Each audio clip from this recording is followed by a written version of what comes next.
one will die on this tree.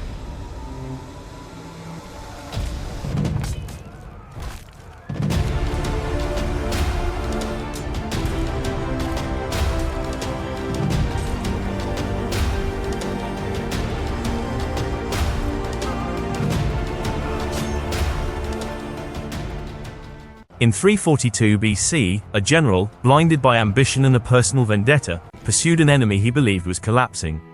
But with each day's dwindling campfire, he was marching deeper into a trap designed by the very man he had maimed years ago, a cripple who had waited, calculated, and now, finally, commanded the ultimate retribution.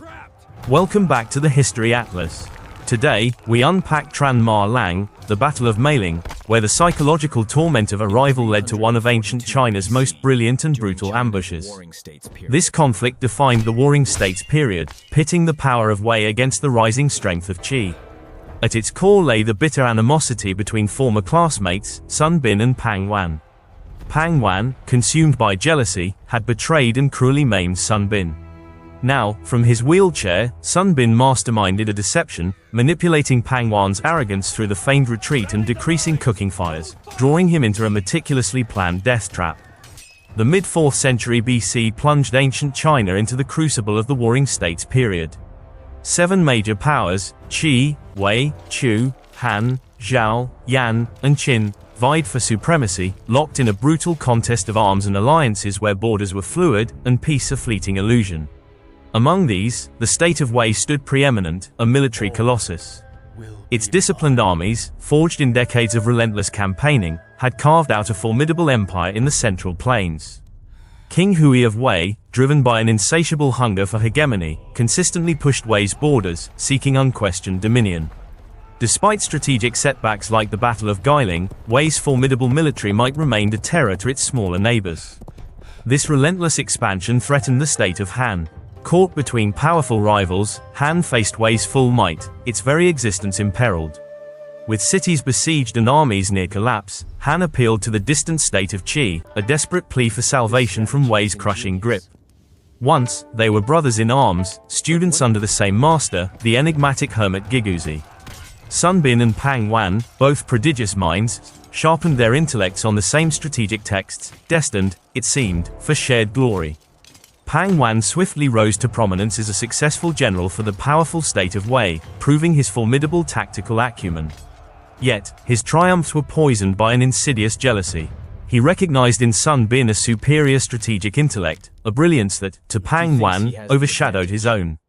Consumed by this corrosive envy, Pang Wan orchestrated a calculated deception, luring Sun Bin to Wei. There, he framed his former comrade with false accusations, condemning him to a brutal and dehumanizing fate, the removal of his kneecaps and the public branding. This mutilation was no mere punishment. It was a deliberate act to forever strip Sun Bin of his ability to walk, to stand before an army, to ever command. Pang Wan believed he had neutralized his rival, reducing him to a powerless cripple. Maimed and scarred, Sun Bin's formidable intellect remained untouched, perhaps even honed by the profound depths of his suffering and humiliation. Aided by an envoy from Qi, Sun Bin escaped Wei, finding refuge in the court of King Xuan. He became a trusted military strategist to General Tian Ji, his mind now solely focused on the inevitable clash with the man who had betrayed him. This was more than a war of states, it was a duel between two minds, with a personal score to settle. The smaller state of Han, facing the inexorable advance of Wei's formidable armies, urgently appealed to Qi for intervention. Wei's legions, fresh from perceived victory and high in morale, presented a daunting challenge for direct confrontation. Sun Bin, now serving King Xuan of Qi as chief strategist to General Tian Ji, understood this. He advised against meeting Pang Wan's main force in a pitched battle while their strength remained unbroken. Instead of meeting Wei's legions head-on, Sun Bin proposed a different kind of war. A war not of brute force, but of psychological pressure, turning Wei's own aggression against itself. His strategy was audacious: attack Wei's vulnerable heartland. Qi's armies, under Tian Ji's command and Sun Bin's guidance, swiftly marched, not towards Han, but towards Wei's capital, Daliang, and other vital cities. Pang Wan, absorbed in his easy conquest of Han, was suddenly confronted with a stark reality: his own nation was under direct threat. His perceived triumph turned to ashes. Enraged and frustrated, he had no choice but to abandon his campaign in Han. He ordered a forced march, pushing his exhausted troops back across vast distances to defend Wei's core territories. This urgent pivot began to wear heavily on his soldiers, a deliberate toll exacted by Sun Bin's strategic foresight. Sun Bin, now the master strategist for Qi, orchestrated a calculated withdrawal deep into the rugged mountains of Qi territory. This was not a panicked retreat, but a deliberate feint, a lure designed to exploit the very arrogance of his old rival. His most crucial deception began with a precise order concerning the nightly campfires. On the first night, Qi's scattered encampments displayed an estimated 100,000 fires, signifying a massive, cohesive force still capable of resistance. Pang Wan, in relentless pursuit, saw this display and acknowledged a formidable, if retreating, enemy. But with each passing day, Sun Bin's subtle trap tightened. On the second night, the number of cooking fires was dramatically reduced to 50,000. By the third night, a mere 30,000 embers glowed across the vast, dark landscape. Each dawn, Pang Wan's scouts reported fewer plumes of smoke, fewer flickering points of light. To him, this was undeniable evidence. Qi's army was disintegrating, its ranks thinning by thousands due to desertion, exhaustion, and waning morale. The fires were more than just practical markers. They were silent declarations of strength, of an army's cohesion. Their disappearance was a whisper of weakness, a powerful siren call to a general consumed by ambition and vengeance. Pang Wan's overconfidence swelled. He saw not merely a fleeing enemy, but the phantom of Sun Bin, weakened and within his grasp. The cripple, he was certain, was finally cornered.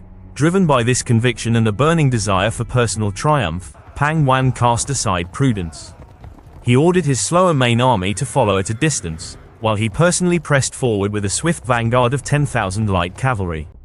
His pursuit became a frantic dash, an unthinking charge into the very heart of the trap Sun Bin had prepared for him. He believed Sun Bin's fate was sealed, and he was racing to claim the ultimate retribution. This was Sun Bin's masterpiece.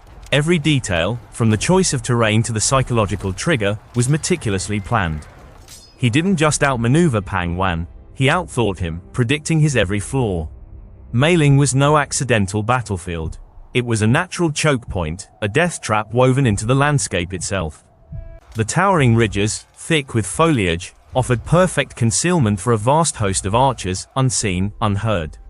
Sun Bin, intimately familiar with Pang Wan's habits and driven pursuit, had anticipated his rival's precise route, knowing he would press his exhausted vanguard through this very defile, likely under the cover of night.